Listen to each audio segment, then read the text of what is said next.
theelectricbike.com.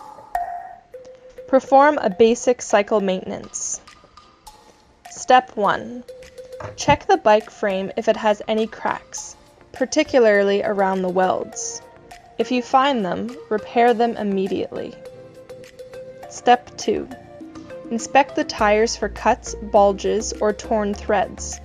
After that, use an air pressure gauge to make sure the tire is correctly inflated. Step 3. Use an Allen wrench or a socket wrench to check for loose bolts or screws. Apply firm pressure until snug. You don't have to over-tighten anything. Step 4. Inspect the gears and chain for excess dirt or wear. Lubricate and clean by using a spray lubricant. Step 5. Check the brakes while spinning each tire and depressing the handbrake. The tire should stop immediately.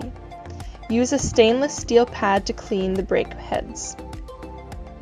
Step 6.